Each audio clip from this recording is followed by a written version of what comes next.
Hi అండి, welcome to మన channel. ఈరోజు అయితే ఒక కొత్త రెసిపీతో అయితే మీ ముందుకు వచ్చానండి.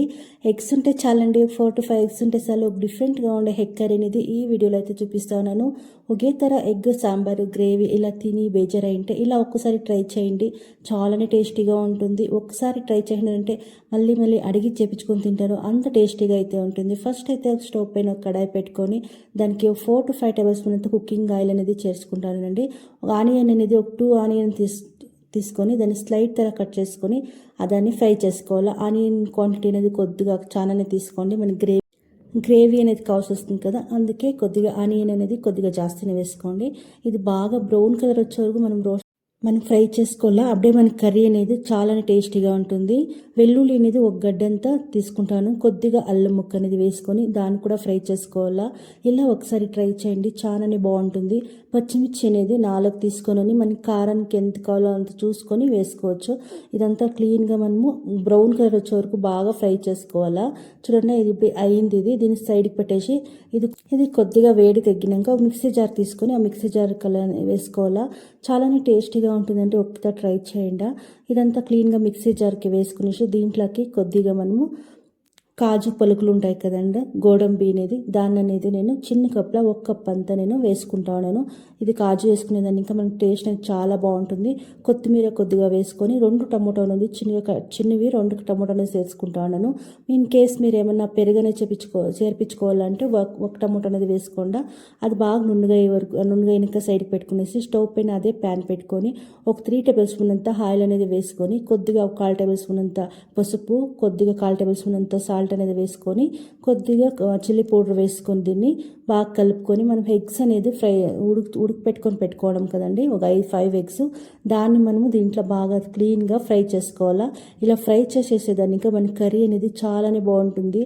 ఆ ఎగ్ తినేటప్పుడు కూడా చాలా టేస్టీగా ఉంటుంది. ఇలా మనం మీడియం టు లో ఫ్లేమ్ అడ్జస్ట్ చేసుకొని నీట్గా దీన్ని ఫ్రై చేసుకోవాలా. ఇన్ కేస్ మీరు ఏమైనా పెరుగైనా చేర్పించుకోవాలా అంటే కొద్దిగా కాజు పలుకులని తగ్గించండి. మళ్ళీ టమాటో కూడా 1 వేసుకోండి చాలు. లేదు మీరు ఇలా చేసుకుంటేనే పర్వాలేదు, లేకపోతే కాజుని లేకుండా పెరుగు అనేది వేసుకొని కూడా మీరు కర్రీ అనేది చేసుకునొచ్చు. ఫ్రై అయింది కదండి ఎగ్ అనేది, దీన్ని ఒక ప్లేట్లోకి తీసుకొని దీంట్లో మనం కాజు తీసుకుంటాం కదా, ఆ కప్లో 1 కప్ అంతా మనం ఆయిల్ అనేది వేసుకుంటానండి. కొద్దిగా ఆయిల్ అనేది కొద్దిగా చాలానే ఉంటేనే బాగుంటుంది.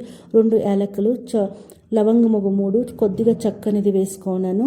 కొద్దిగా ఒక 1/2 టేబుల్ స్పూన్ అంత జీలకర్ర వేసుకొని ఇది కొద్దిగా ఫ్రై చేసుకోవాలా. దీనికి కొద్దిగా కరివేపాకు అనేది వేసుకుంటాను. కరివేపాకు వేసుకునేదాన్ని ఇంకా మనకి టేస్ట్ అనేది చాలానే బాగుంటుంది. కరివేపాకు వేసుకున్నాక దీన్ని బాగా రోస్ట్ చేసుకున్నాక మనం మిక్సీకి పట్టుకుంటాం కదా మసాలా అనేది, అదంతా వేసుకొని బాగా దీన్ని ఫ్రై చేసుకోవాల్సి వస్తుంది. చాలానే రైస్కి అయితే చాలా బాగుంటుందండి, చపాతీకి రైస్కి చాలానే బాగుంటుంది. ఇది మెయిన్గా వచ్చేసి ఇది రైస్కి అయితే చాలా టేస్టీగా ఉంటుంది. కొద్దిగా వేసుకుంటే చాలు మనం కడుపు ఇంకా భోజనం తినొచ్చు, అంత టేస్టీగా ఉంటుంది. ఒకే తరహా ఎగ్ కర్రీ చేసి బెజరైంటే ఇలా ఒకసారి ట్రై చేయండి, చాలా బాగుంటుంది.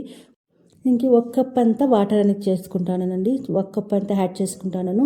వాటర్ వేసుకున్నాక నీట్గా కలుపుకునేండి. చూడండి మీకు చాలా ఎంత వాటర్ కావాలో, అంటే దీనికి చాలా నీళ్ళు అనేది ఉండకూడదు, కొద్దిగా ఇది గ్రేవీ తరనే ఉంటుంది, చాలా నీళ్ళుగా బాగుండేది. ఇది 1 కప్ అంతా చాలు మనకు వాటర్ అనేది. టేస్ట్ తగ్గట్టుగా కల్లుప్పు అని వేసుకొని ఒక 1/2 టేబుల్ స్పూన్ అంత చిల్లీ పౌడరు, 1 టేబుల్ స్పూన్ అంత ధనియా పౌడరు, ఒక 1/2 టేబుల్ స్పూన్ అంత గరం మసాలా వేసుకుంటే చాలు.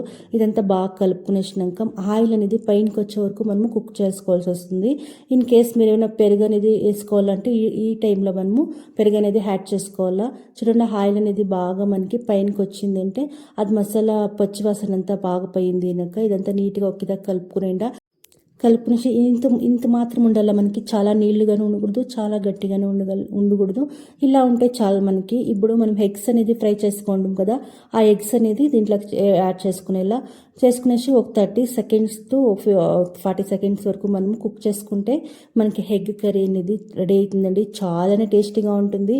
మనకి కర్రీ ఏమి ఇంతే ఉంది అనుకోలేదు, కొద్దిగా వేసుకున్నా కూడా చాలు మనకి కర్రీ అనేది చాలానే బాగుంటుంది. రైస్కి అయితే చాలా బాగుంటుంది, ఒకసారి ట్రై చేయండి.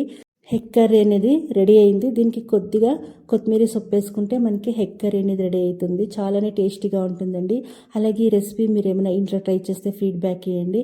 అలాగే కొత్తగా ఎవరైనా మన ఛానల్ చూస్తుంటే ప్లీజ్ సబ్స్క్రైబ్ చేసుకొని ఈ రెసిపీ మీకు కొద్దిగానే ఇష్టమైతే మీ ఫ్యామిలీ మెంబర్స్కి, మీ ఫ్రెండ్స్కి షేర్ చేయండి. ఐ హోప్ మీకు ఈ వీడియో ఇష్టమైంది అనుకోనాను. Thank you for watching.